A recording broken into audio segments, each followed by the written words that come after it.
The following podcast is a W2M Network original production. Visit W2Mnet.com for all of our other great podcasts, plus news, reviews, articles, and opinions from the worlds of wrestling, video games, football, and entertainment. And welcome after a small break due to some event that happened last weekend. Welcome back once again to Wrestling Unwrapped. I'm your host. My name is Patrick Hetza, and joining me, as always, Mr. Harry Broadhurst.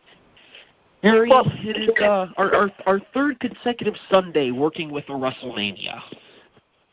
Well, technically we didn't work with Wrestlemania on Sunday. You attended. I watched, but that was about the extent of it.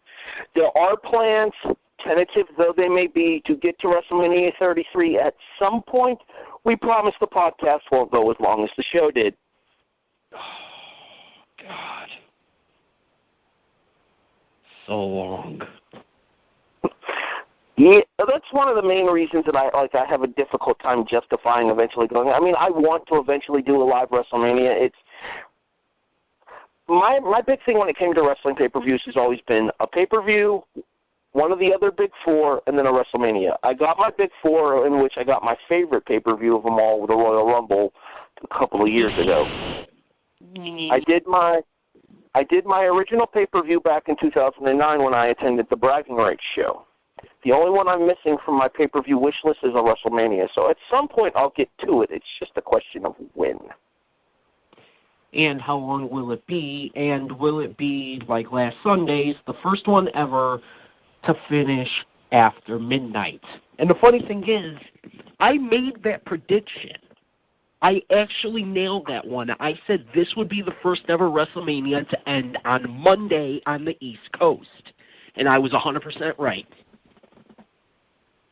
Congratulations. You get a migraine from sitting through it. You know what was worse? I went to another show after. That's your own damn fault. What up, Pro Wrestling Revolver? We're getting back to you soon, too. And Wrestle Circuits, we'll be getting to them for the first time shortly. Hopefully. Work in progress. All right. Yes. So as per usual, we are a presentation of the W2M Network. You can find us online where, Patrick? You can find us online either Facebook.com/Wrestling Unwrapped, or if you want more information, like all of our past episodes, our written reviews, which we're going to get back to eventually, we promise. Or if you want to see some other great articles referring to football, pop culture in general, and, of course, wrestling, head over to W2Mnet.com. As well... In addition, tonight's episode of Wrestling Unwrapped is brought to you by the Madhouse Toy Chest. Stores.ebay.com/Madhouse Toy Chest. If you go online, you can find anything a wrestling fan might want. I screwed that all up tonight, didn't I? No. Stop. Rewind. Retake. Wow. www.ebay.com/stores. What the? Patrick, help me here. I believe you mean stores.ebay.com/ Madhouse Toy Chest. Yes, that's exactly what I meant. If you're a fan of anything wrestling, DVDs, action figures, VHS tapes, magazines, posters, you name it, you can find it inside of the Madhouse Toy Chest. Mention that you heard this advertisement here on Wrestling Unwrapped and all of my tomfoolery included therein, and receive a free gift with your purchase and a personal apology from myself. Wow. We're setting the bar low for tonight, which is actually kind of appropriate. Yes, it is. Because why? Well, we decided that we hate ourselves. We go from the ultimate thrill ride to the ultimate crash landing. Well, I don't know if I agree with that. I think top to bottom 9 was worse, but we'll get to it. I'm sure that's a comparison. Quite frankly, you may think 9 was worse, but to me, even in both cases, there was still a WrestleMania that even beat that. both of these. I think I know what that is, but we'll discuss that another time and place. Yeah. We decided to really scrape the bottom of the barrel and find what we kind of consider to be one of, in some cases, the worst WrestleMania of all time, one of the worst WCW pay-per-views of all time, and a pay-per-view that is regarded as just one of the worst of all time.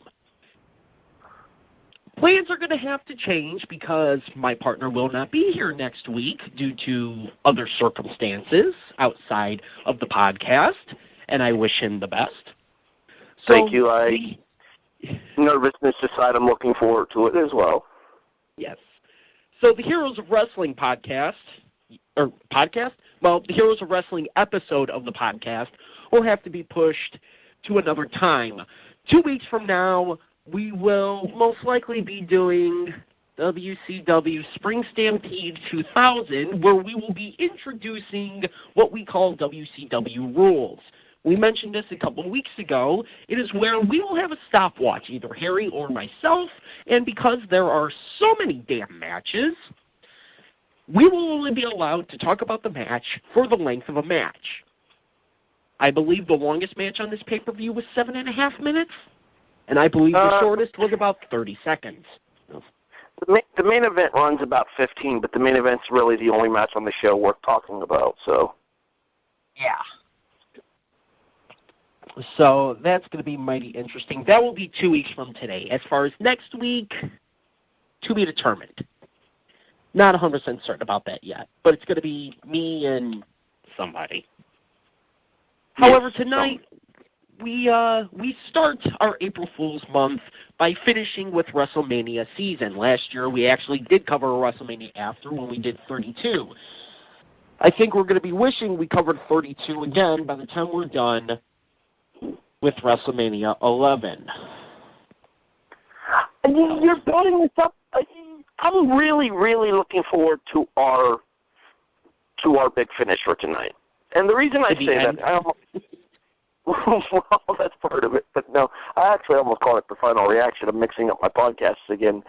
I'm really looking forward to the big finish tonight because I have a funny feeling that our opinions in regards to the actual length of the in regards to the actual overall theory of the show are going to differ a little more widely than we usually do.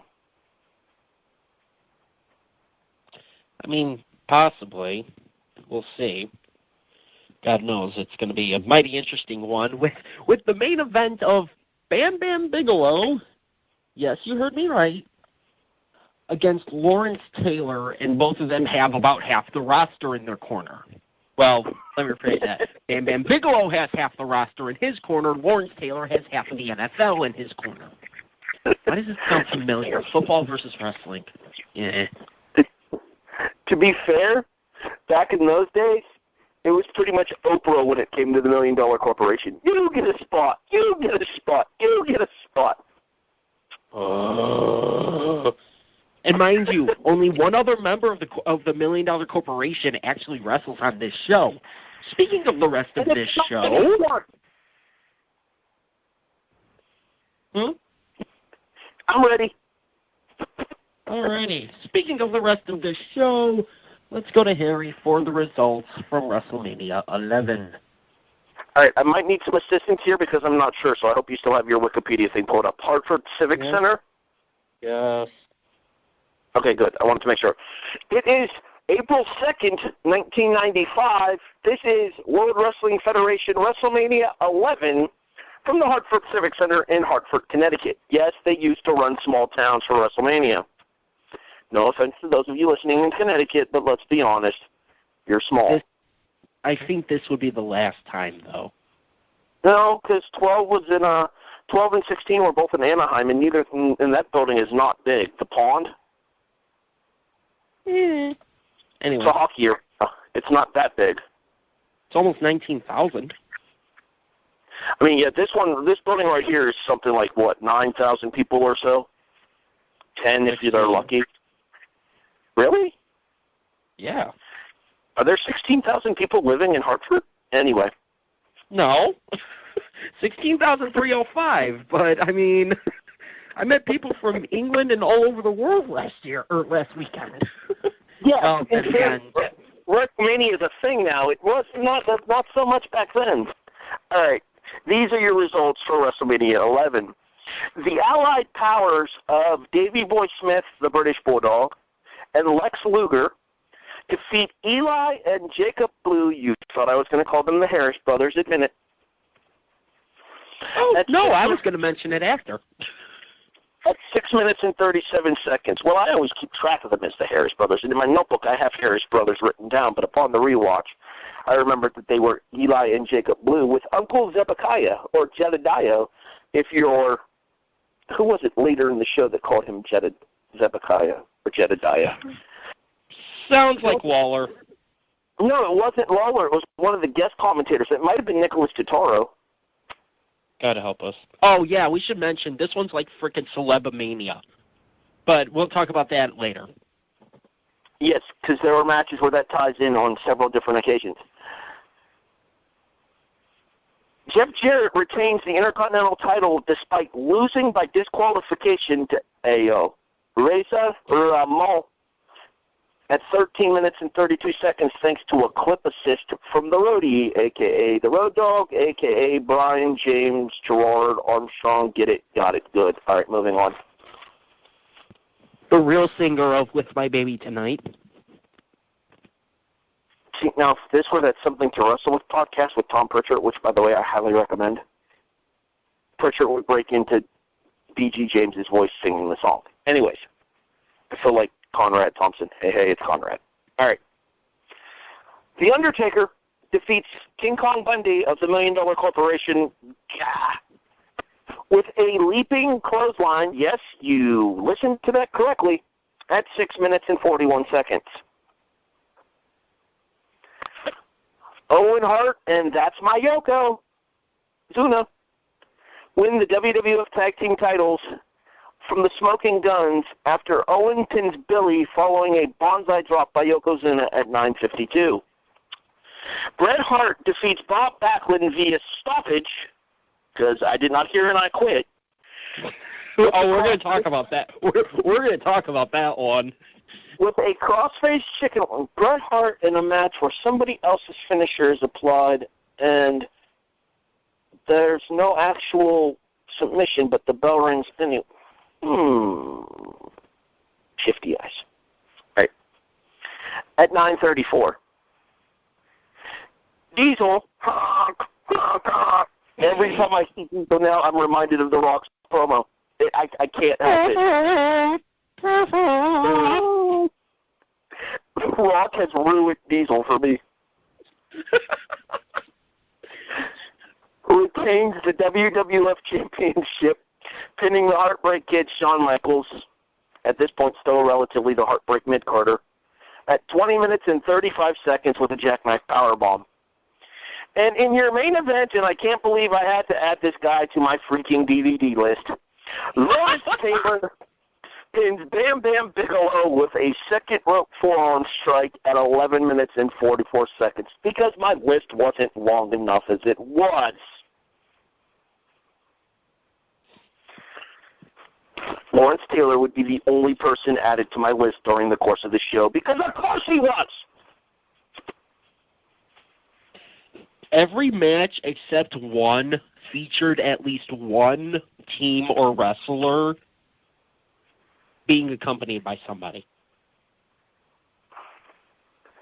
Or multiple. And I'm pretty sure the last match more than makes up for the match not having anybody.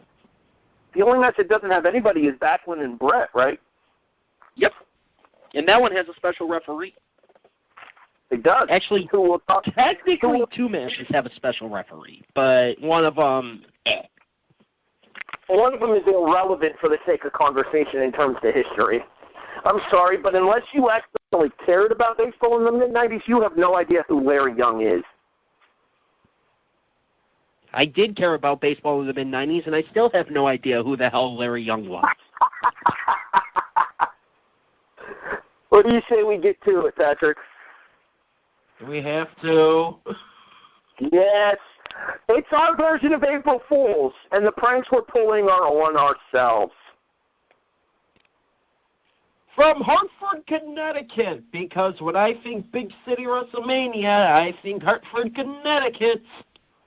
You do realize that any listeners we may have ever had in Connecticut are gone now, right? All two of them. No. Yeah. No, just Hartford, Connecticut. Hell, I don't even know that we had any from Hartford, Connecticut. Connecticut in general, really. I know nobody in Stamford's listening anyway. Well, one person who might be associated with Stamford's listening, and I know because he blocked me. Brother. How the hell was I supposed to know that he blocked me? All right, let's get to the show. God help us. This is WrestleMania 11. And kicking things off, boy, Lex Luger, did you fall off a cliff? Hold on. Before we discuss the opening match here, I do want to give the WWF credit for something to start the show. I know exactly where you're going with this, and I kind of forgot about it, but yes, it does warrant a mention, definitely. The WWF chose a Special Olympian to sing "America the Beautiful," and I'm not real big in opera. Opera's not my thing. It never has been. It never will be. It's kind of an operatic voice, but she does a really good job. So I want to give credit where credit was due. You know who was supposed to originally do it? I do not. A band called Fishbone. Called who? Fishbone. Never heard of them. Exactly. So I'm kind of glad that they asked Kathy Huey to do it instead. Kathy Huey is the name of the singer. Thank you for that. Thank you, Wikipedia. True. And before we even get anywhere else, we probably should mention there are celebrities galore to the point that they're actually mentioned. What the hell is it with this year and the bigger focus on celebrities? The entire intro video is the celebrities at WrestleMania, and then you say WrestleMania 11 starring none of the wrestlers. Nicholas Turturro, Jonathan Taylor Thomas, Salt and Pepper, who's cut from the network version and probably the DVD version, Jenny McCarthy, when she was still doing Singled Out on MTV, and Pamela Anderson. Back when she was still smoking effing hot. I think at this point was she on Baywatch at this point, or was she still on Home Improvement? I think she was on Baywatch at this point. She would have still been on Baywatch at this point. Home Improvement would have been a couple of years later. No, other way around. Really? She was the first Tool girl. Huh. I don't think they're calling to listen. I don't think people are listening to hear us talk about Tool Time. I like this show. It's legitimately one of my favorite shows. To the pay-per-view, Patrick. I know. This is how we get heat from management. I know. I don't want to talk about it. Anyway. Allied Powers, Lex Luger, a British Bulldog, because Lex Luger has no push anymore. Facing Jacob and Eli Blue with Uncle Jedediah or Zebekiah, a.k.a. Zeb Coulter. I do kind of wonder if that was done on purpose. A.k.a. Dirty Dutch Mantel. With a hell of a lot more hair than he has now. Well, in fairness, he's also 20 years younger at this point than he is now. Yeah. That's an understatement. Well, no, it's not, but it's 100% true. Yeah. The right team won. That's about all I can really say. I mean, you didn't go into this thinking that the Blue Brothers really had any shot of winning.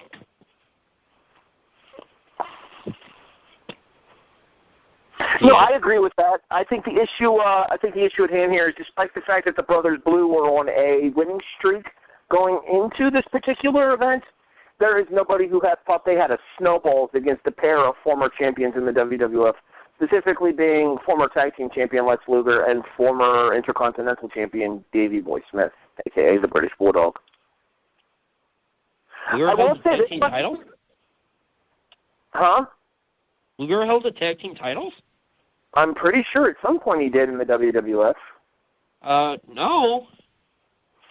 He only won the Rumble. Yeah, how'd that work out for him? 1994 called it once it's Luger pushback.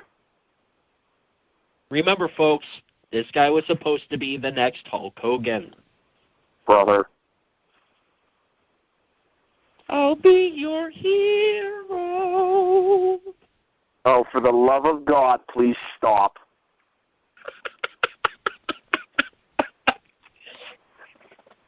Anyway, back to the match at hand. You know what I did like about this match? What's that? The theme song for Luger and Bulldog as a tag team. That was pretty cool. Everything else about this match kind of sucked. Well, look who's in the match. I was actually a really big fan of Davey Boy. Davey Boy was always one of my favorites. I think he always got a bum rap, too. I mean, yeah, Brett carried him at SummerSlam 92, and the argument that Brett didn't carry him is ridiculous, given Davey Boy's traditional altered state around that time frame. But at the same time, when it came to these four men here, Smith was by far and away clearly the best worker. Oh, that goes without saying. I mean, unless Coulter counts, because Coulter could actually throw down back when he used to get in the ring. It doesn't. Well, you know. So, I mean, yeah, British Bulldog is definitely the top of the four, contrary to what the titles might say, because I think out of the four, Luger would hold the most. Question becomes why. Luger would be the only one of these. Luger would be the only one of these four to ever win a world heavyweight title, and he'd win it twice, I think. I feel like he won it. He won it once when it was the NWA title, and once when it was the WCW title. I'm looking. I'm telling you, I'm certain, because he won the title when it was vacated when Flair left back in '91, and then he won it from Hogan in '97. Yep, you would be correct 2 times. Fun fact: he is the second ever WCW Triple Crown winner.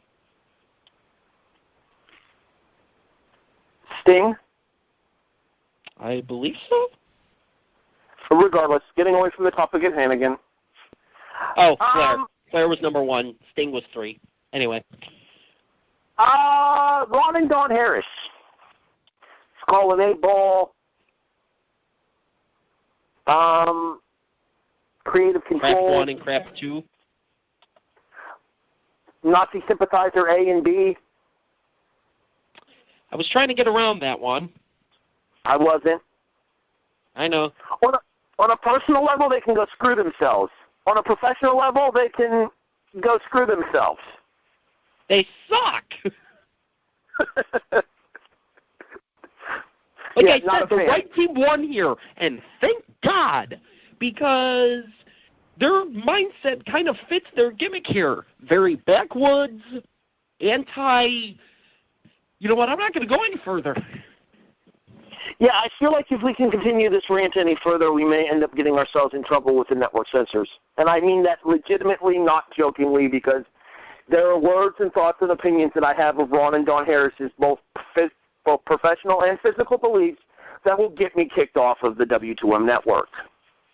So why don't we move on? We shall, with our Intercontinental Championship match. And these guys wrestled a crap ton and a half back in this time frame, including at the Royal Rumble, which you can tell because it's pretty much the same match as the Royal Rumble. Not to say it's a bad match. It's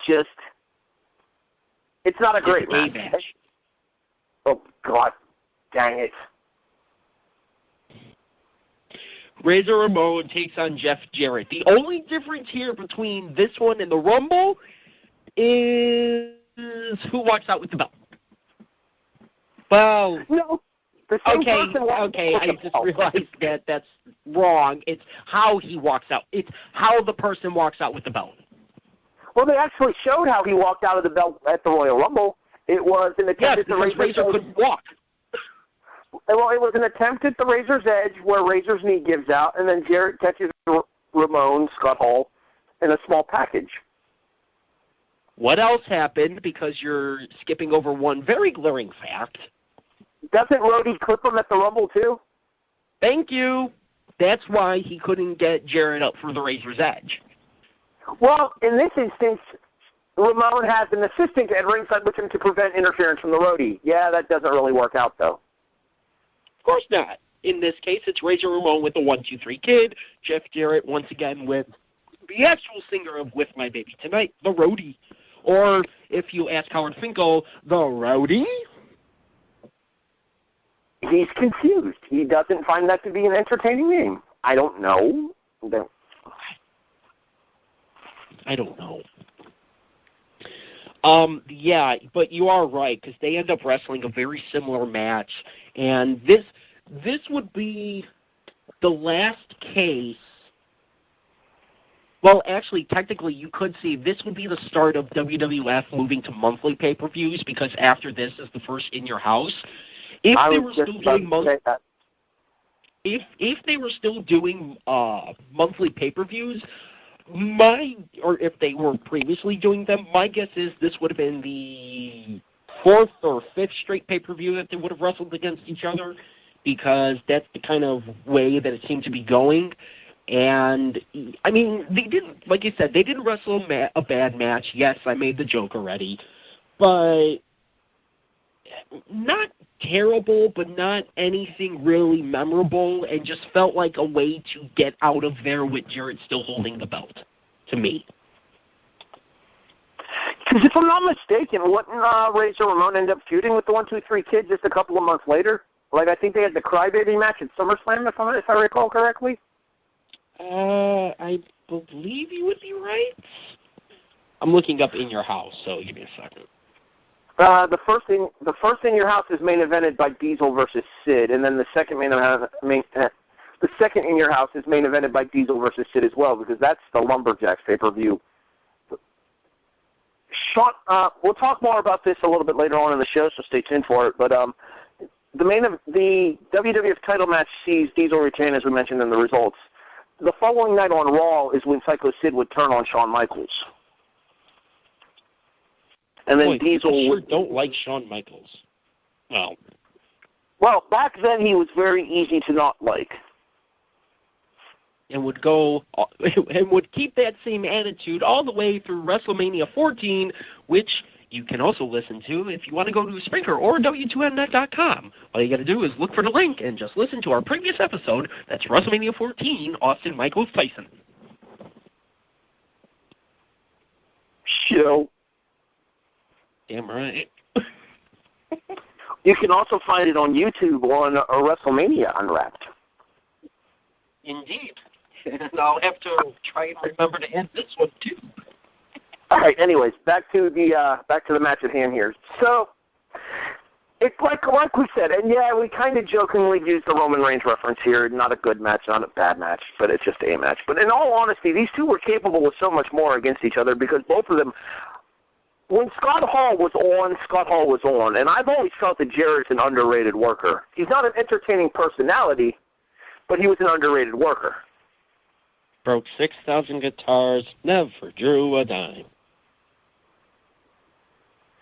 Only over in Memphis, the Jeff Jarrett story.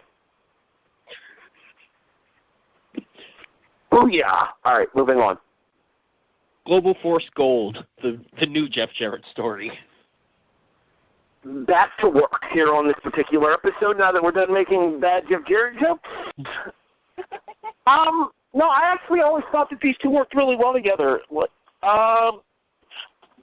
Long-time listeners of the show will know that one of my standbys when it comes to these reviews and looking up facts and historical information on them is a guy who used to write for Wrestlemania by the name of J.D. Dunn.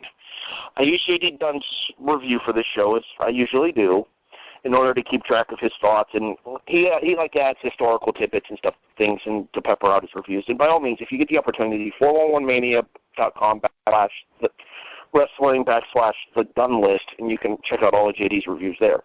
He actually put this match at just over 3 stars, and I tend to agree with him. I have it right around the 3-star mark myself. I mean, we'll do official star ratings if we ever get back to doing the written reports, but I have it right around the 3-star rating myself. At the same time, I think given the quality of the 2 men in the ring, when it comes to their in-ring performance capabilities, that's a little bit underwhelming.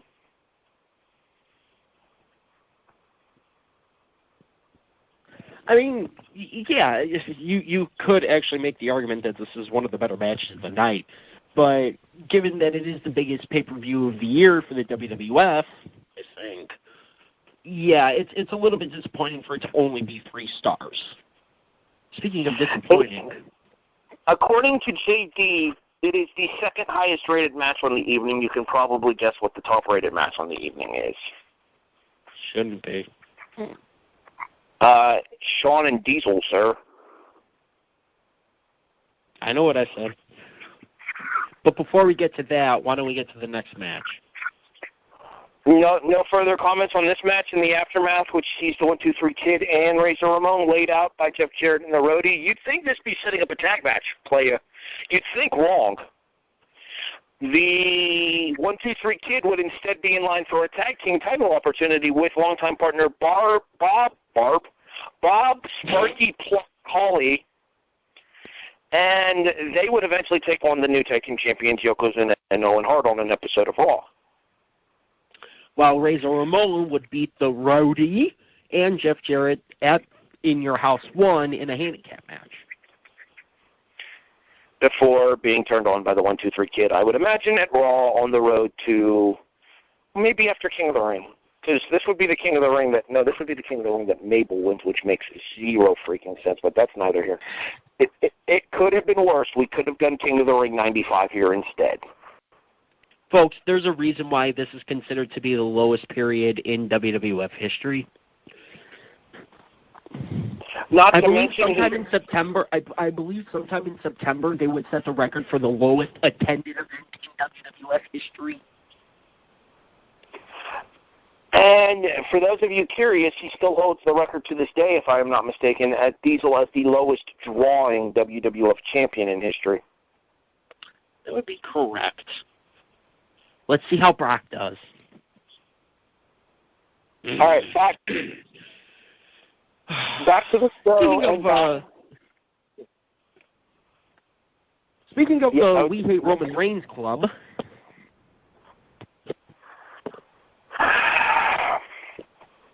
What? That's how we're going to segue. It was a hell of a lot better match than this one, that's for sure. Our next contest, the streak's technically on the line, although it wasn't the streak yet. Undertaker taking on King Kong Bundy with, I use this term very loosely, special guest referee Larry Young, an MLB umpire because of the lockout, as the referee for this match. Yeah, this is the, I believe, either the shortest or the second shortest match on the show. I can kind of understand why. It is the second shortest. It is 4 seconds longer than the opener. And to be fair, most of this match is focused on the urn, not anything that Undertaker and Bundy actually did. You remember that storyline where a heel would steal the urn from the Undertaker, and the Undertaker would go about getting it back and getting vengeance? Yeah, this was pretty much every one of those storylines all wrapped into one here, because Bundy stole it, courtesy of Owen R. Shyster at the Rumble, and then he wrestled Bundy here at WrestleMania, and then Kama stole it, and then Kama stole it and melted it down into a chain that was a bit kerfuffle, and then he wrestled Kama in a casket match at SummerSlam 95 in a match that sucked. I feel bad for The Undertaker because he is pretty much the definition of the Monster of the Month Club. That's all he's getting. Around this time frame, yes, it doesn't really get any better for him until the night after WrestleMania 13 when Mick Foley debuts in the company. 12. Was it 96? I thought it was 97. But, all right, that works. Mick Foley teamed with Vader to take on the tag champs at WrestleMania 13. Okay, so then it was 12. My mistake. Yep. As far as this match, yeesh. Remember how we mentioned the finish being, I believe you said, a flying clothesline off the second rope? Probably because The Undertaker... Go ahead. No, I said the finish to this match was a leaping mid-ring clothesline. The finish to the main event is a second rope forearm strike. Ooh, my mistake. Yeah, it's probably because Undertaker couldn't get Bundy's ass up. Well, he does body slam Bundy. He's got that going for him. I forgot about the body slam. Once again, stealing from Hogan. Yeah, anyway. So, this match blew.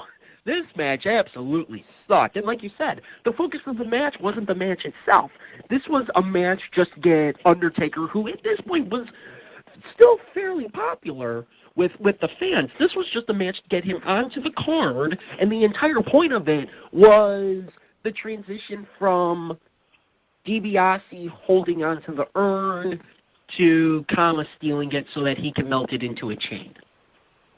And remember, this was Kama Mustafa, the Supreme Fighting Machine, a.k.a. ripping off the then brand new UFC. Well, I have nothing nice to say about this match. There's no way around it. This match, it's up there amongst the worst that we've ever covered with, like, the mixed tag match from December to Dismember and what was the other match that we gave a dud to? I know there was another match when we did our written reviews that we gave a dud to, and I'm trying to remember what it was. Jarrett and Mabel, maybe? Jarrett and Mabel, maybe? Which actually, wasn't that SummerSlam 90? That was SummerSlam 94, not 95. Oh, God, can you imagine if we actually do SummerSlam 95? Ugh. We are never doing SummerSlam 95, and don't you ever bring that up again. And then one of these times we put out a fan request, and overwhelming winner will be SummerSlam 95. The hell it will. I'll fudge the ratings myself. Yeah. Giant Gonzalez at WrestleMania 9, King Kong Bundy at WrestleMania 11, took off WrestleMania 10. Poor Taker. Poor We Taker. could mention the state of mind that Jake Roberts was in at WrestleMania 8 as well. Well, in fairness, Roberts was leaving the company shortly thereafter, therefore anything that Roberts did during the course of that match was more or less irrelevant. Rendered obsolete. Oh, wait, he doesn't have that gimmick anymore. Never mind. He was, Roberts was deleted from the WWF. All right, we're going to get sued, so let's continue on. Not even by the WWE. If Anthem ain't got a leg to stand on, sue me. Anyway. The next match actually isn't that bad. It's for the tag team titles. It is Owen Hart and his mystery partner against the Smoking Guns. For as big Three-quarters of the match isn't bad. For as big as he was at this point, Yokozuna could still move. Just not very quickly. I disagree with that. I actually think he's significantly more agile than Bundy was, despite weighing almost 100 pounds more. I mean, you're not wrong, but at the same time, you know, he was able to move because this is only a 10-minute match, and he doesn't have to do a whole hell of a lot in it. So when he is in there, I would hope he'd be able to move somewhat because he only has to work like a third of a match. Well, to be fair, he is teaming with Owen Hart, one of the most underrated wrestlers in WWF history. This is true. It is Owen Hart and Yokozuna taking on the Smoking Guns of Bart and Billy pre-Sunny. Wait, what? Post-Sunny. No, pre-Sunny. Sunny would be around with the Body Donnas right around 95, 96, right? Oh, God, I forgot about that. Yeah. And then she would end up leaving the Body... She would end up leaving the Body Donnas for the Smoking Guns when the Smoking Guns won the tag team titles. And then I believe she would leave the Smoking Guns for the Godwins because, sure, why not? Where goes the gold, goes the Sunny. Apparently. The same could be said for even today. Anyway. But yeah, the match itself, I mean, when Yokozuna is able to rely on Owen Hart, that's probably a pretty good person to be able to rely on for most of the match. And I mean, this seemed more of the Owen Hart show to me. And yeah, Yokozuna, when he is in there, does pretty good, despite the fact that, my God, he had to have gained almost 100 pounds in a year, because he's huge compared to WrestleMania 10. Yeah, he was taken off of television to lose weight, and it had the exact opposite effect. Yeah, and I mean, you realize at this point he's only 29, and he would just get bigger. Wasn't the final total somewhere near 800 before he passed away? Possibly. I'll have to look more into that, but I want to say the final total was somewhere around 800. According to this, Yokozuna's build weight as of this pay-per-view was 646 or 641. I think Fournette says 601 the next night on Raw, but yeah, that sounds about right.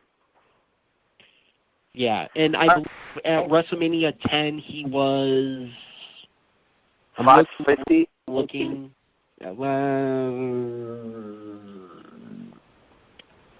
I'm seeing 505 to 550. So yeah, we're talking almost 100 pounds heavier in 1 year, which is scary. So yeah, he is able to move, and he'd move much better than he did the following year in that 6-man tag at WrestleMania 12. He made Jake Roberts look good. By the way, Jake Roberts and Yokozuna tagged in more than one match. Not just in the WWF, though. Boy, I'm now looking forward to Heroes of Wrestling. I completely forgot about that. Son of a bitch. Yeah. What have you done to us, Ketsa? We said we hated ourselves. We're going to prove it now. So Owen Hart and Yokozuna end up winning to become the brand new WWF Tag Team Champions. Real quick. Okay. Before we move on from this match here and what happens afterwards, what were your thoughts on the Smoking Guns? Good, not great. Underrated, I thought. I think that they were a lot. I think they were a lot better as a team than they were ever really given credit for, and I think a lot of that had to do with inferior competition around this time. I mean, yeah, we are talking about 1995 WWF here. I actually am one of the people that thinks Billy Gunn was an underrated guy. I think at some points he may have been among the most athletic on the entire roster. You're talking about a guy who was able to hit a famouser with a guy standing on top of a table and do it clean. I think the issue with Billy Gunn is he started believing his own hype and his work ethic went to crap. Yes. When he, much like Razor, when Billy Gunn was on, Billy Gunn was very good. Bart Gunn, let's be honest, Bart Gunn's career died at about 4 years from now, although some could argue that it was already dead. I would argue that Brawl for All was a resurgence for Bart Gunn until Butterbean happened.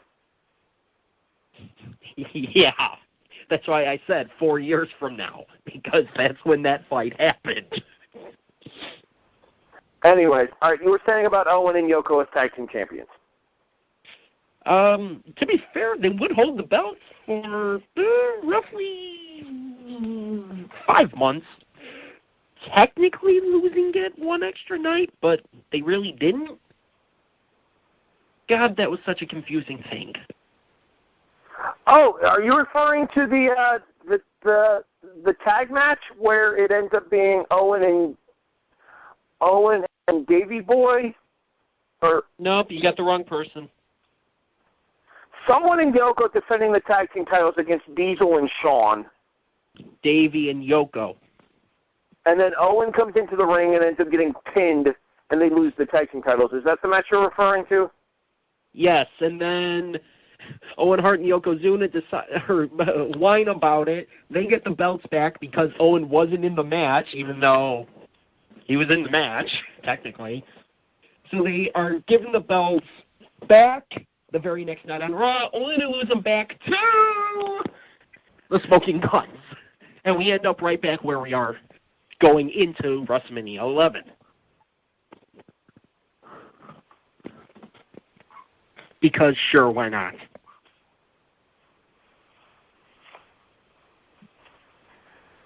So, and I believe that would be about the point that Sonny would join them.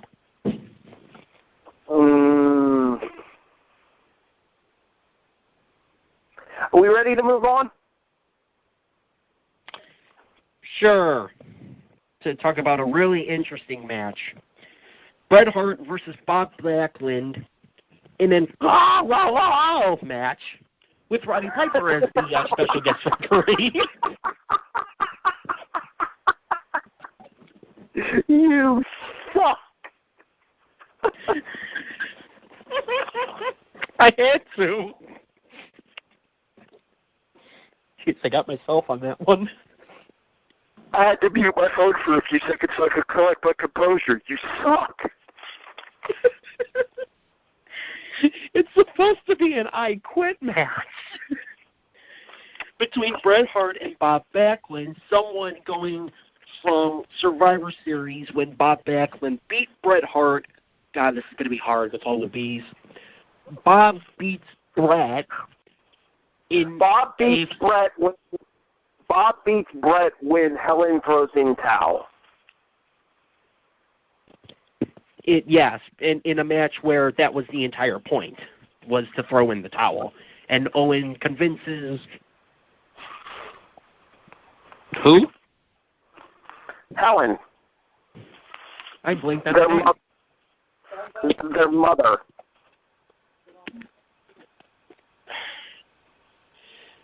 So Bob ends up winning and then loses the belt to Diesel, and that puts us here. So, SummerSlam 1994. This isn't SummerSlam 94. That was Survivor Series 94. Survivor Series 94. Excuse me. We were just talking about our SummerSlam 94 review a little bit earlier. Survivor Series 94. This isn't. Survivor Series 94 actually is not a terrible match. No, it's not. It's long, if I recall, though. Yeah, it's very long, 28 minutes and 35 seconds, but I still find it very entertaining. Oh, no doubt about that. What is it with Bret Hart and long matches at Survivor Series? Because didn't he wrestle at 92 in a title versus title match that went over a half hour, too? With Shawn Michaels? It was 92, not 97. It was champion versus champion, not title for title. I didn't say title for title. I said title versus title. Well, that implies that it's for both belts. It's champion versus champion is the easier way to say that. But, yeah, that match went like 27 and a half minutes itself. Because if I'm not mistaken, that's on the Best There Is, Best There Was, Best There Ever Will Be DVD sets, I do believe. It's on one of them. I know I have it somewhere. It's either Best There Is or it's on the Heart and Soul, the Hart Family Legacy. Maybe. But, I mean, this one, this was definitely not the Survivor Series match. This one seemed more of a joke and almost seemed more of, all right, let's just do this and get it out of the way, and Bret Hart can move on to getting back into the title picture, which he wouldn't be until Survivor Series 95. Yes, when he beats Diesel for the title, and Diesel puts him through the announce table, and what I do believe is the first example of that ever happening on WWF pay-per-view. Very well could be. Almost certain. Yeah. But I mean, you're in. I mean, this match even features like Roddy Piper throwing in some jokes. You know, at one point, Bret Hart has a move on Backlund. He's checking on Backlund, and he just haphazardly just goes, Bret, and Bret's like, nah. And there's a reason that I make the joke that got both of us at the very beginning, because what is the entire point of an I Quit match? Well, traditionally it's to make your opponent say those two magic words. Correct. Jerry Lawler brings up a good point here, and probably one of the few times that I'll actually agree with him here. Bob Backlund doesn't say, I quit. Instead, you just hear Bob Backlund just go,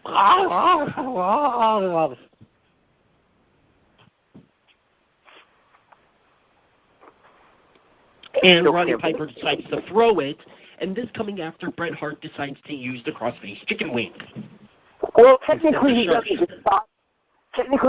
decide to use the crossface chicken wing. Backlund has Bret in the crossface chicken wing, and Bret reverses it. No, Bret put it on easily. I'm pretty sure he struggled to get him down, but no, Bret definitely puts it on. He doesn't reverse out of it. I'm pretty sure Backlund had Bret in the crossface chicken wing at one point, and then Bret got Backlund into it. I literally just watched the show earlier today. I'm almost 100%. I am almost 100% positive on this one. But regardless, the match quality itself becomes a concern here. The Survivor Series 94 match, while long, is very entertaining if you're a fan of that style of wrestling. I personally have it at 3.5 stars. This particular match doesn't touch 2 for me. It's just as Patrick said, it's basically Bret and Bob going through the motions in order to get through this match and continue Bret on his road back towards title contention and back into the upper mid-card main event level picture. As a matter of fact, Bret would have the best match on the very first In Your House pay-per-view, and that is the match that is on the Best of the In Your House DVD as well, which I do believe we've covered at one point. No, we haven't. We've talked about doing that one, but we've never done it. Okay, well, it was against Takushi, a.k.a. Jinsei Shinzaki. Bless you. That's racist. Thank you, Rob Van Dam. Hey, he made a joke first. What do you want? Political correctness was not a thing in ECW. But anyways, no, in all seriousness, though, Bret would go on to have an excellent match against Jinsei Shinzaki, a.k.a. Hakushi, at the 1990s, the first In Your House pay-per-view. I forget what it was called. I know there's a subtitle for it, but I don't remember it. And then he would go on to have a horrible match against Jerry Lawler at SummerSlam 95. Retroactively titled In Your House premiere. So never actually given a full-on name at the actual show. Noted. Yeah, I don't think they would start naming them until later on. Like In Your House 2 was retroactively titled something. The Lumberjack. And 3 was unofficially called the Triple Header. And eventually would just be called the Triple Header. That was the triple title match. Tag team WWF Continental. Yep. Diesel. Yeah, Bret wins in a throwaway waste of a match. Granted, they kind of needed to fill time here because there's only 7 matches on this card, and if I'm not mistaken, it's still only 2.5 hours. You remember the glory days when WrestleMania was less than 3 hours? Honestly, no. Sorry to say this, but I think I've only been alive for about 5 WrestleManias that were actually under 3 hours. Fair enough. Yeah. Great, now you got me thinking about it. All right, let's move on and continue with the show. Indeed. So, our next contest, the match that should be the main event. I mean, I get it. I get that you want to build Lawrence Taylor's involvement as this huge thing, and I guess technically at this point it is for the company because, let's be honest, they don't exactly have a whole lot in the way of mainstream publicity working for them at this point. So any kind of positive publicity that they were able to get through the mainstream, specifically Taylor's involvement, they're going to take advantage of. But to put that in the main event, just because you have, so many NFL stars, some of whom would actually get into wrestling, or one of which would get into wrestling. But, yeah, it should not have been the main event here. Yes, we're going to talk about him. Shut up. Anyway, this contest, though... I know we don't have a choice. We don't have a choice but to talk about him because he's involved in the match. I know. This contest, however, for the WWF Championship, and features all of the other celebrity involvement, aside from Salt and Pepper. Diesel defends the WWF title against Shawn Michaels. Now, we have to go back to Royal Rumble. We have to, actually. Because Shawn Michaels pulled off what many argue to be the greatest performance in Royal Rumble history by becoming the first. It has happened since, even though the WWE wouldn't tell you so, but becoming the first person to go from number one and win the Rumble itself. The part that's usually... I'm just going to... Shawn's performance is tainted in that 1995 Rumble due to the 60-second intervals. I was getting to that. Thank you. You're welcome. Like, seriously, that was going to be my very next point. Great minds and all that fun stuff. Sure. However, yes, there's the fact that it's only 60 seconds, so the match itself is, if I'm not mistaken, the shortest of all time, even shorter than the 20-man Rumble, which was the very first one. I could be wrong about that. However, also for winning the Royal Rumble, he was supposed to have one Pamela Anderson accompany him to the ring at WrestleMania for his match against Diesel. However, like I said, this bears mentioning, Nicholas Totoro of NYPD Blue was supposed to be a detective on the case that Pamela Anderson disappeared. Basically, she and Shawn Michaels got into a fight, she left, and she was never seen again until this match when, well, she's replaced by Jenny McCarthy. I, truth be told, would have taken Jenny McCarthy over Pam Anderson. Yes, I know what I just said. Shut up. 1995 Pamela Anderson every day. Jenny McCarthy pretty much every year after, but 95 Pamela every day back then. God, was she smoking hot back then. Both of them were. So, I think McCarthy had more of an air of gettability about her than Anderson does, though. Maybe. All right, moving on. So, Nicholas Totoro couldn't find Pam Anderson, and Nicholas Totoro was also the guest ring announcer for this one. Jonathan Taylor Thomas was the guest timekeeper. Jenny McCarthy ends up accompanying Shawn Michaels to the ring, along with Psycho Sid, and in the big surprise, Pam Anderson ends up accompanying Diesel to the ring for the championship match. Why make this change? Quite frankly, who the hell knows? Here's the problem that I have here, and I mentioned it to you when I first rewatched it because I actually rewatched all of the WrestleManias going into 33.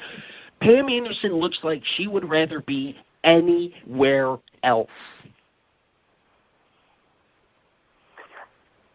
I mean, you're not wrong. The problem, I don't dislike Pamela Anderson, and I feel the need to say this now. At the same time, though, there was just definitely an air of disinterest involved with her that you did not get from Jenny McCarthy. And if you actually take the time to watch the Raw After Mania that I was referring to, you can actually see they do a video of the four major celebrities that showed up at Mania: Pam, Jenny, Nicholas Totoro, and Jonathan Taylor Thomas. Jenny seems really enthusiastic. Jonathan Taylor Thomas seems really enthusiastic. Nicholas Totoro comes off as a major league mark. And Pamela Anderson wishes she could be anywhere else. So, I mean, I get your thought process when it comes to the whole Pamela Anderson thing. I do. At the same time, though, like I said, she was a major league celebrity at this point, so it was a huge get for the WWF.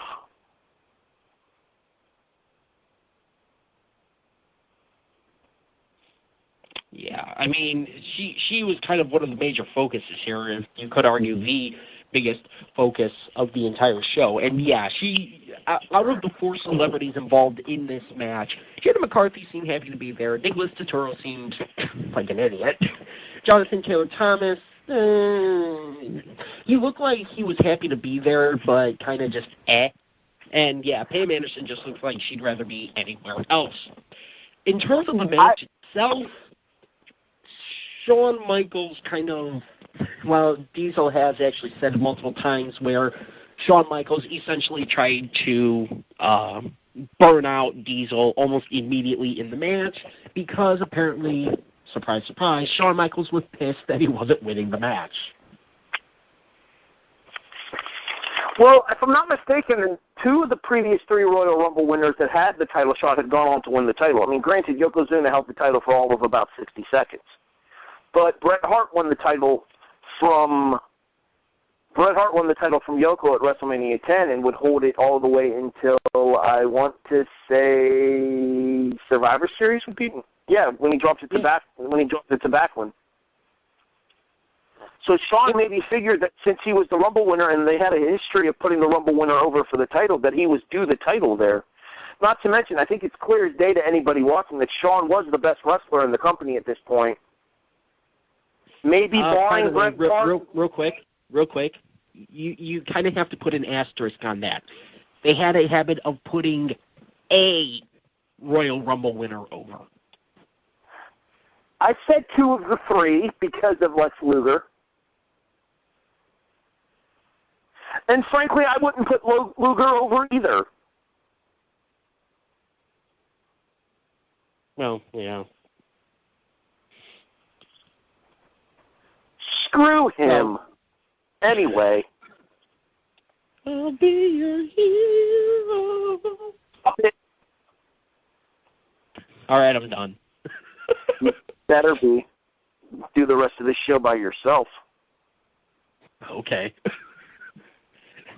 Yeah, in terms of this match, though, Diesel wins, but Shawn looks the better of the 2 coming out of there just because Shawn absolutely destroys Diesel in terms of being able to keep up. Diesel could not keep up with Shawn Michaels. You know who else Shawn absolutely destroyed? That poor freaking cameraman. Oh. Another thing that bears mentioning, because of the fact that, yes, they actually did get mainstream press coverage here, oh my God, there had to be 40, 50? They say 100, but no. But there had to be 40 members of press at ringside? Holy crap! And yes, at one point during this match, Shawn Michaels absolutely steamrolls and smashes a cameraman. Well, what happens is it's when he gets sent over the top by Diesel, and instead of taking the bump that he's supposed to take, he ends up landing on a cameraman. Shawn, pissed off, proceeds to get up, grab said cameraman by the scruff, and throw him a quarter of the way up the entrance aisle. Like we said, this was an angry Shawn Michaels because he was pissed. He was going to be the first. He was going to be the first Rumble winner of any sort to not win. Not counting Luger because Bret won. Technically, Luger won the match. He just didn't win the title. That's true. No, he didn't. No, he lost by disqualification thanks to Hennig. Never mind. Yep. So, right. Moving on. We also have to mention the finish here, in which Shawn Michaels takes, and even Kevin Nash has said it, the absolute worst jackknife powerbomb ever that did not injure somebody. How you doing? Wow, I'm blanking on the.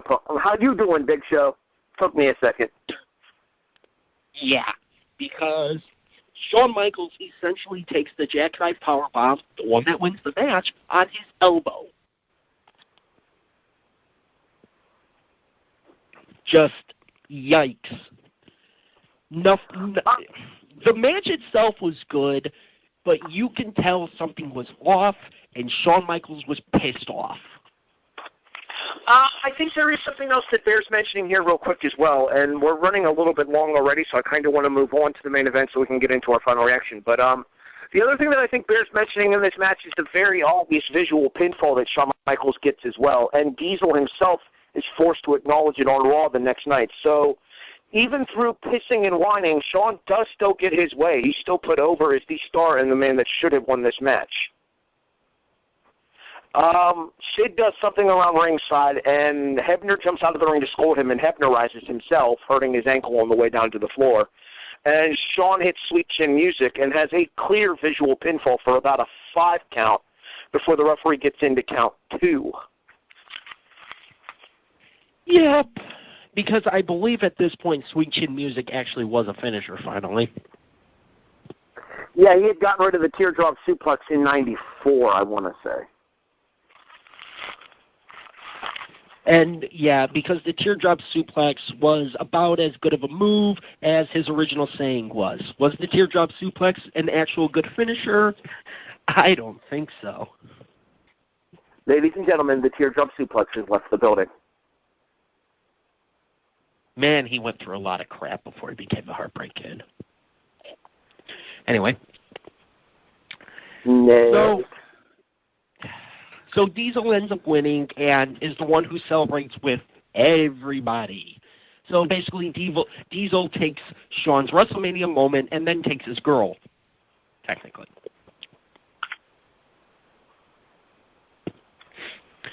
So our next contest, our final contest, it's our main event. Seriously, it's our main event. Lawrence Taylor versus Bam Bam Bigelow. Yes, I said main event. They're both accompanied to the ring by God knows how many people. I believe 6 each. What do you have against this match being at the main event? I don't understand it. I think it makes perfect sense given the time frame in the company. Not the main event.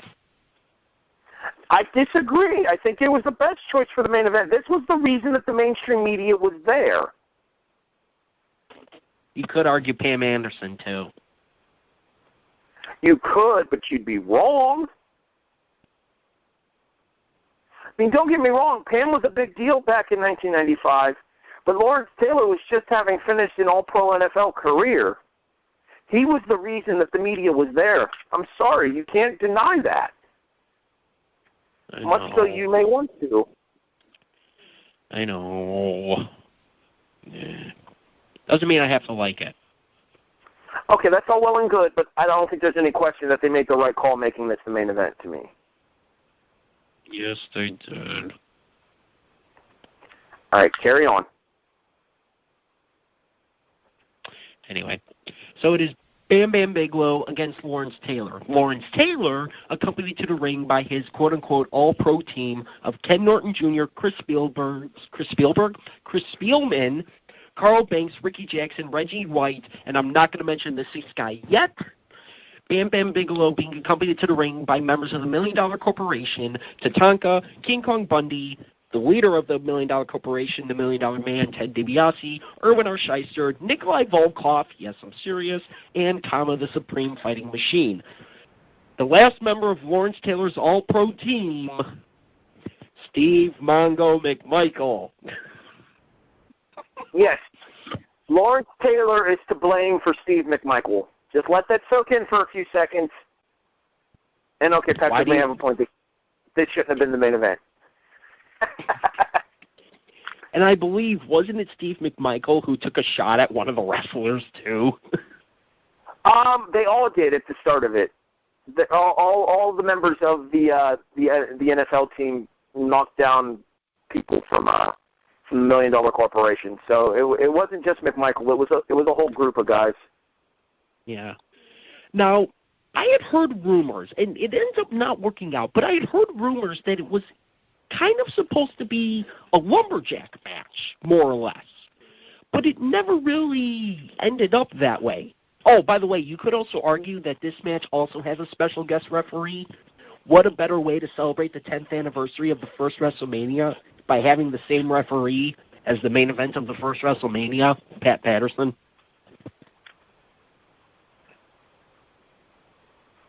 I had heard that this was supposed to be a lumberjack match, but it ends up never really feeling like that. I don't know, is that something that you ever heard, or am I just making something up? I don't remember hearing anything about the fact that this was supposed to be a lumberjack match, but in fairness, I wasn't exactly following the product on a regular basis at this time either, so I can't give you an answer one way or the other there. Neither was I. I was 3. So... I was only 8. So, all right, to be fair, I know I knocked this being the main event, blah, blah, blah, and everything, but Lawrence Taylor put in work. You could tell that he trained for this. He, unlike Leno and unlike quite a few other celebrities, actually put in work and practiced and trained for this. That part is clear as day. So my hat's off to him for at least caring enough to be willing to do that.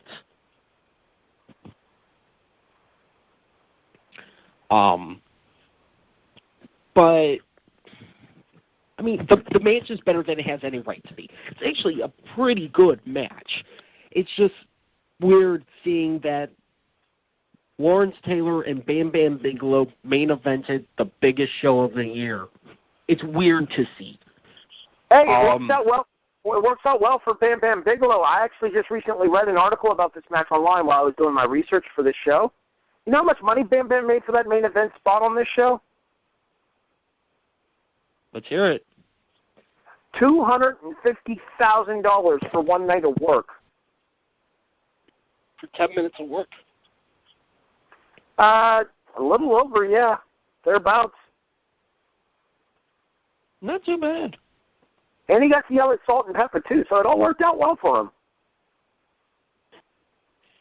Yeah, that was cut from my version, but yeah, Salt and Pepper actually does play out. I don't know that they play out the team, or do they play out Lawrence Taylor, maybe? I watched the network version.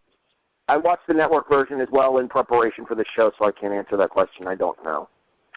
I know they sing at some point because they sing "What a Man." That's for Lawrence Taylor. I think they may also play Shoop while the All-Pro team's making their way down to the ring. Maybe. They're acting as pseudo-cheerleaders, pretty much. And, yeah, so Lawrence Taylor and Bam Bam, at the very least, put on a passable match. You know, real quick, they gave the training credit to Diesel here. If I'm not mistaken, the actual training credit for this match went to Pat Patterson, and I think that's part of the reason why he was the referee, in order to help walk Taylor through the match. Possibly. Where did I?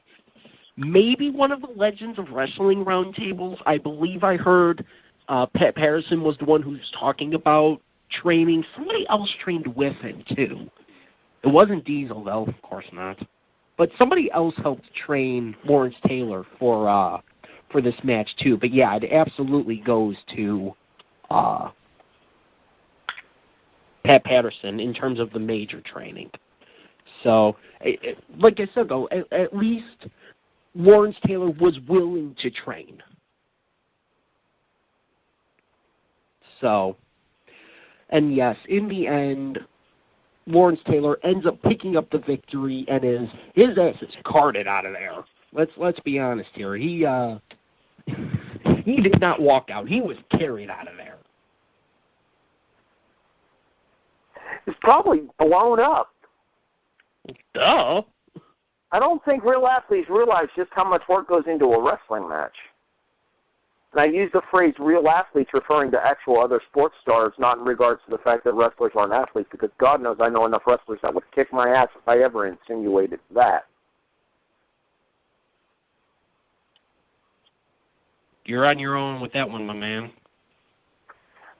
But, I mean, in terms of the traditional sense of the word athlete, I don't think they realize just how much athleticism and how much balance and how much skill this pseudo-sport of ours actually takes. Does that sound better? Yeah. All right, we'll go with that then. Yep. So yes, only 7 matches for WrestleMania 11. It is well. Any final thoughts? I got a couple of interesting things to point out in our final reaction, so I said we go ahead and, wow, I did it again. I knew I would. I got a couple of interesting things to point out for our big finish, so I suggest we go ahead and work our way right into that. You drunk? I'm not as thick as you drunk. I am.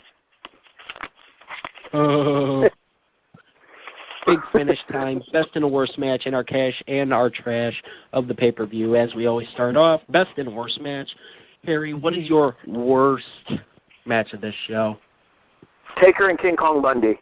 As thick as the opener is, at least the opener focuses on what happens in the ring. The vast majority of Taker and King Kong Bundy focuses on Kama Mustafa coming down to the ring, kicking Paul Bearer in his portly gut, and stealing the urn for a storyline continuation that literally no one gave a crap about. The in-ring action between Taker and Bundy was awful too. It's the extra added bonus cherry on top-ish, I guess. For me, as bad as that one was, I still have to give it to Brett and Bob for their match. Mostly because of the fact that you went from working almost a half-hour-long pay-per-view just a few months prior to this.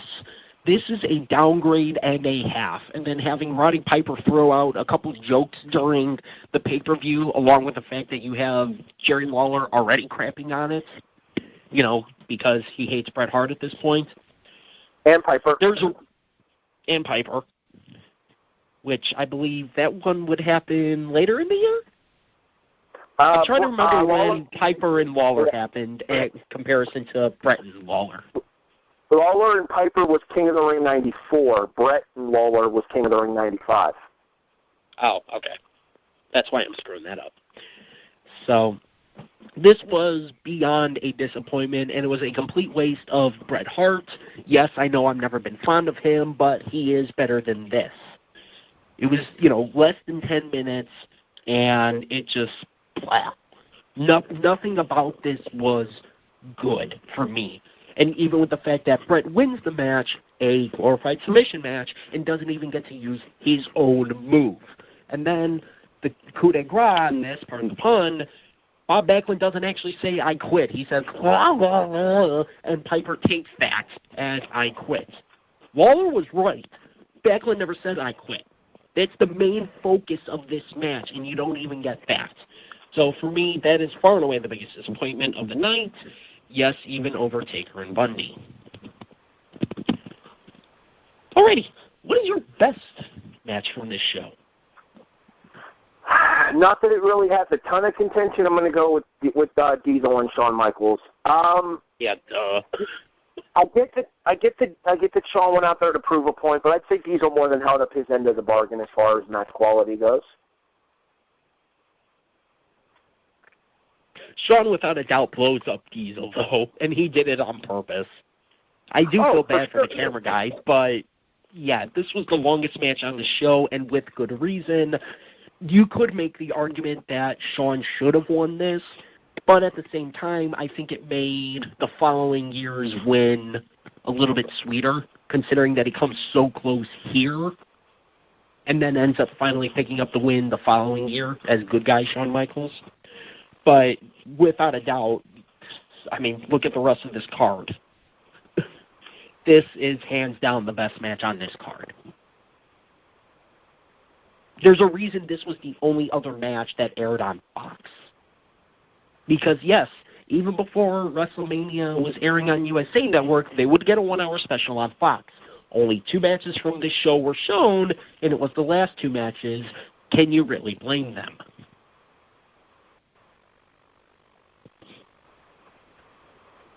All right, so we move to the cash and the trash. This one's going to be interesting. What's your cash for this show? All right, so you picked Bob Backlund for your worst match. Actually, I Bob Backlund as my cash of the night, and it has absolutely nothing to do with the in-ring content against Brett. It's his backstage segment with Jonathan Taylor Thomas. I actually thoroughly enjoyed it, and it fit the Backlund character so well. It was such an excellent character piece. It's where Backlund and Jonathan Taylor Thomas are playing chess. I don't know if you remember it. Oh, yeah, no, I know. That's what's wrong with America today. By the way, I said trash, but never mind. No, we're starting with cash. Okay. We started on the negative for matches, so we're starting with the positive for cash and trash. Balance, my friend, balance. All right, anyway. So I'm going to go with Backlund and I actually thought you said cash. That's on me. But I'm going to go with the Backlund Jonathan Taylor Thomas backstage fit. I really enjoyed it. By the way, balance would be starting with bad and finishing with good. In this case, we're starting with bad and ending with bad. So that's on you, my man. Whatever. It's WrestleMania 11. If you were expecting good coming into this, you're only fooling yourself.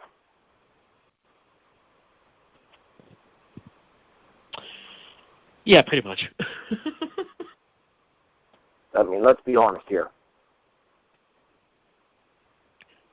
I'm stalling. Is it because you can't think of anything nice to say about this show? There's not a whole hell of a lot nice to say on this show, to me. I mean, and you could make the argument of, Shawn Michaels kind of taking his spot at the top of the card, but at the same time, we kind of already mentioned that when I mentioned the best match on the card. As bad as this year was, you can still see where they want to go with the future. Owen wins. Brett wins. Shawn may lose, but Shawn ends up looking like a star. Razor wins, granted by disqualification. So, well, actually, you can't even put Razor in there because by this point next year, he's gone. Or at least by this point next year, he's suspended and on his way out before going to WCW. And, Diesel, sure, the experiment failed. Boy, this sounds familiar. But at least it's somebody new on top. By this point, Brett's actually been there a while. This would be his 9th consecutive WrestleMania, I believe. Yeah, I think his first one was 2, so yeah, that sounds about right. 10th straight. So 2, 3, 4, 5, 6, 7, 8, 9, 10. Yeah, so his 10th consecutive WrestleMania, because I believe he would own the record for the most consecutive WrestleManias. I think Triple H tied him this year. So he's not exactly young at this point. Diesel's young. Shawn's young, relatively speaking, compared to Brett at least. Owen, young compared to Brett. And then you still have, your stalwarts. You still have DiBiase playing a feature role here. You still have the Undertaker on here, even though that match, but still. So you can kind of see where they want to go in the future, and luckily, this would be the lowest of the low.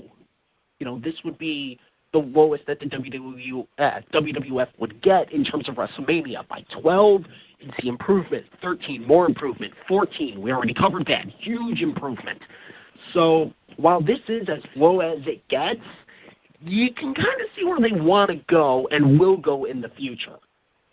Of course, they'd probably start burning themselves out almost immediately with monthly pay-per-views, but they'd rebound from there. So it's the build towards the future for me. Now, let's try this again. What is your trash for this show? All right, jackass. Jeez. You know, I always have a hard time finding something on shows to be upset about. And I think a lot of that has to do with the fact that I'm very forgiving in general when it comes. You know what? I think I do know what I'm going to go with here. I think I'm going to go with the constant "Where is Pamela Anderson" updates here. Damn it! You're bordering on basically trying to sucker people that bought the pay-per-view hoping to see Pamela by saying, "Oh yeah, she's not here. You suck." And then having her come out with Kevin Nash completely and totally, or Diesel, sorry, honk, completely and totally undermines the storyline that you had where Pamela was going to accompany the winner of the Royal Rumble to the ringside at WrestleMania there. So I think I'm going to go with the whole Pamela Anderson arc and the fact that, as we talked about earlier, she seems so disinterested in being there in the first place.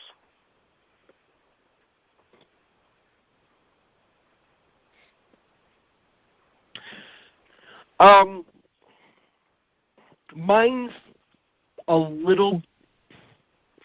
yours on steroids. Mine is the over-pushing of the celebrities.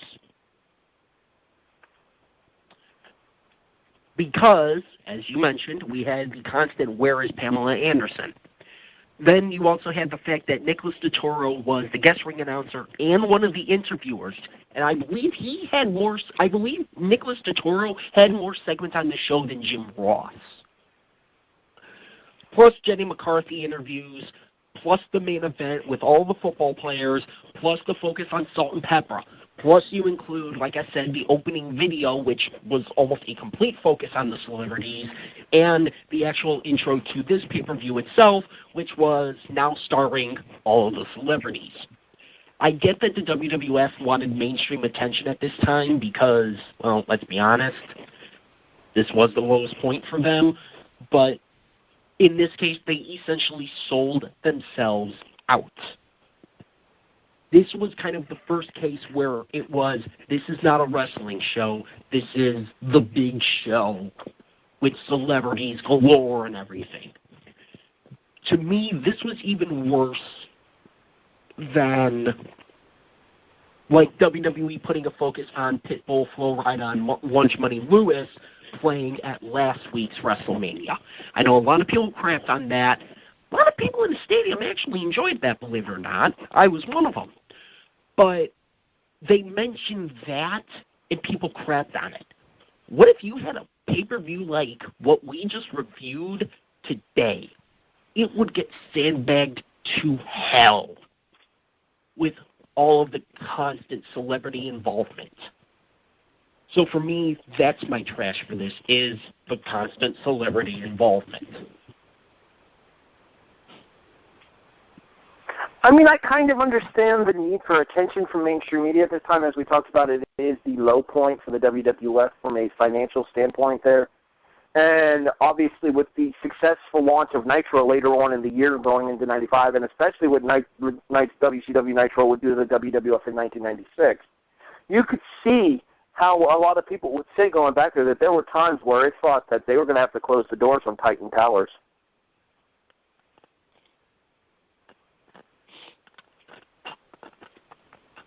So, yeah, that's my biggest bother from this. All right. Final parts. Harry, what is your final score, so you don't misunderstand me, for WrestleMania 11? This show is very divisive, and it's been very divisive for the two of us throughout the course of conversating about it as well. That being said, upon rewatch here, and with the benefit of not having the expectations of expecting crap going into rewatching it, I found myself actually surprisingly entertained overall through the quality of the show. So Razor and Jarrett's actually really good, even with a crappy finish.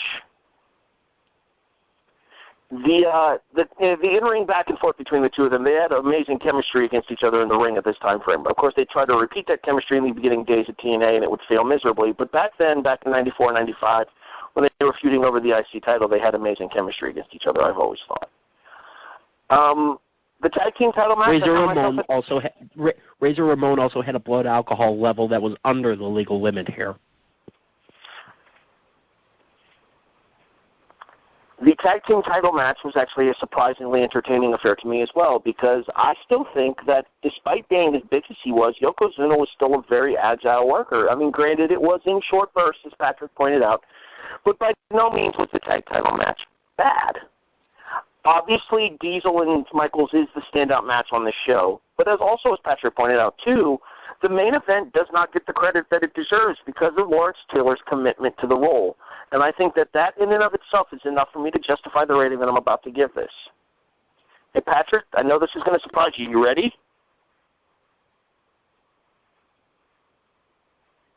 I give WrestleMania 11 a 5. Oh, I was waiting for a 7 or something. Nah, I'm going 5. There's still a lot of crap. The time-wasting skits with Nicholas Totoro, all the focus on Pamela, King Kong Bundy and Undertaker is just grossly horrible. It is a waste of an Undertaker match in retrospective of his WrestleMania streak.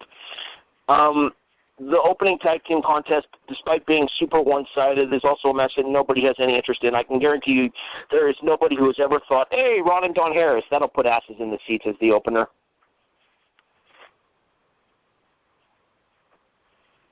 So I'm going to officially go with a 5 for WrestleMania 11, and honestly, better than I expected watching it in retrospective.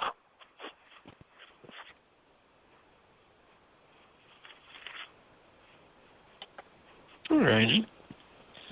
I mean,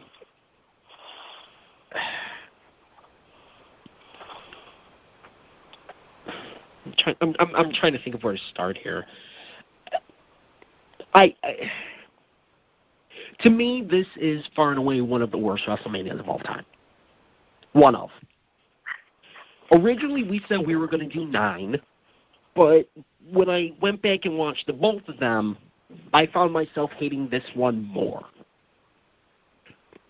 We probably could have actually done WrestleMania 4.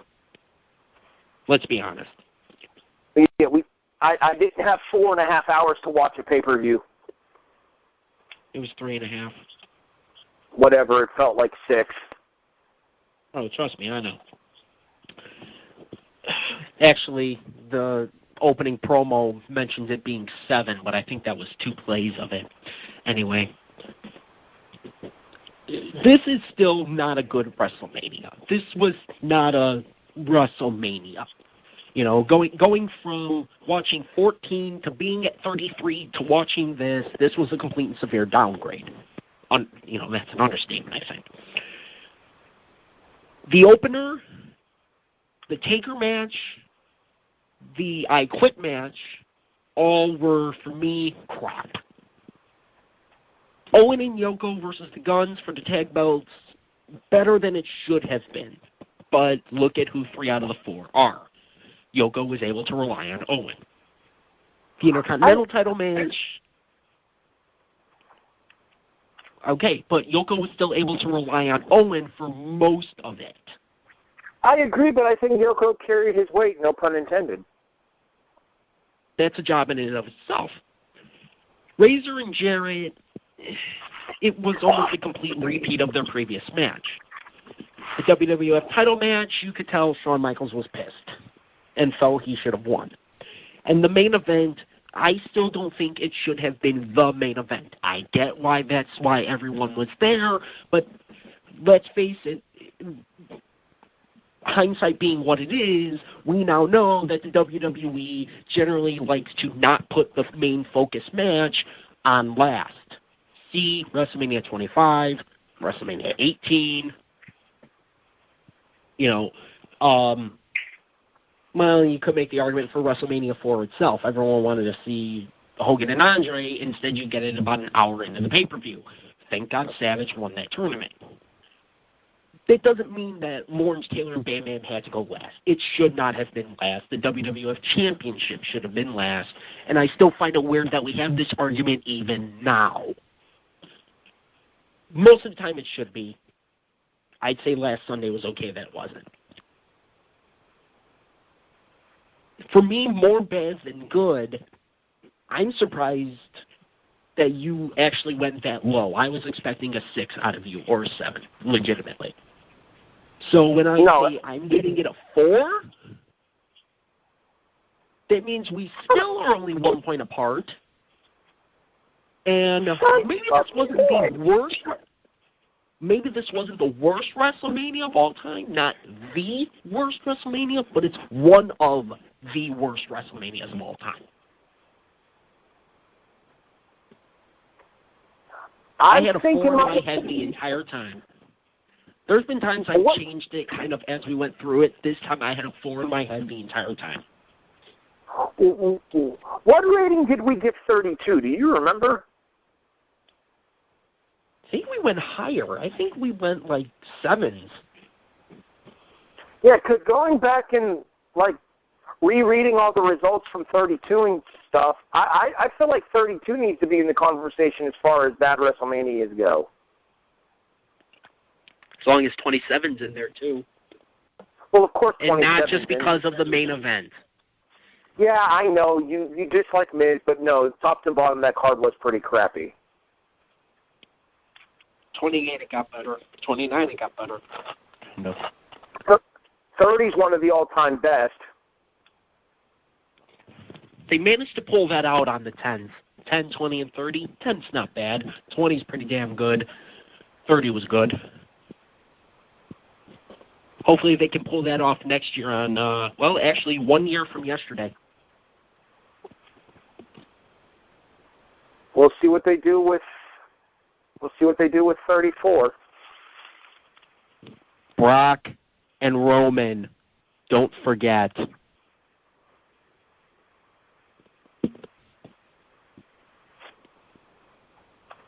Don't forget. That's what you get. You don't like it? Too bad. Tonight's episode of Wrestling Unwrapped has been brought to you by the Madhouse Toy Chest. Stores.ebay.com/Madhouse Toy Chest. If you are a fan of anything wrestling, DVDs, action figures, VHS tapes, magazines, posters, you name it, you can find it inside of the Madhouse Toy Chest.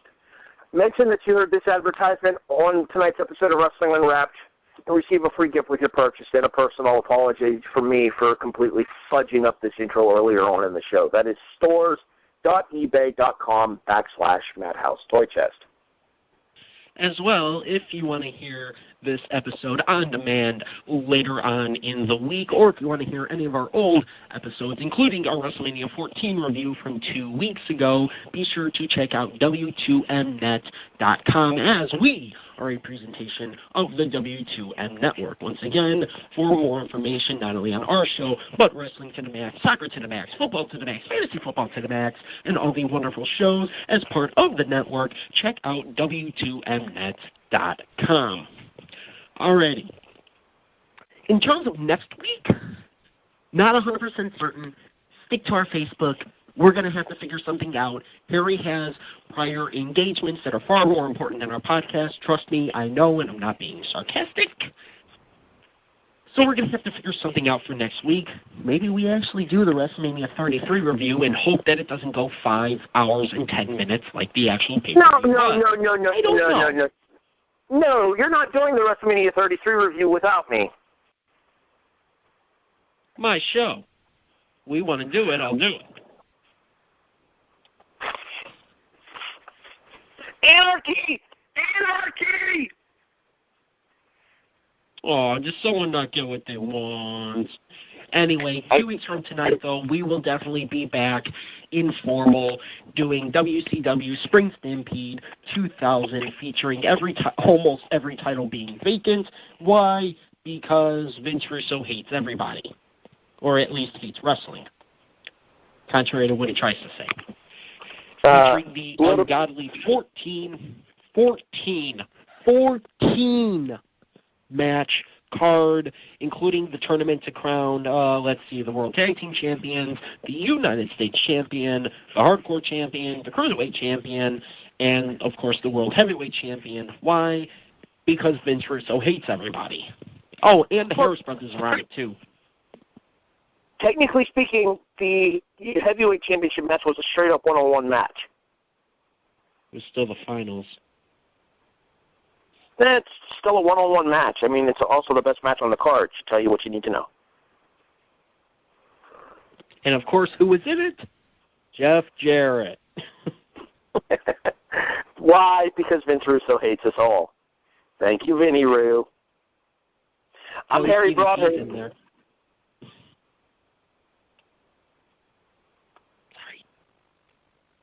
That's fine. I'm Harry Broadhurst. And I'm Patrick Ketza. We will see you next time. You have been listening to Wrestling Unwrapped, review WWF Wrestlemania 11 here on the W2M Network. We'll see you next week. The following podcast is a W2M Network original production. Visit W2Mnet.com for all of our other great podcasts, plus news, reviews, articles, and opinions from the worlds of wrestling, video games, football, and entertainment.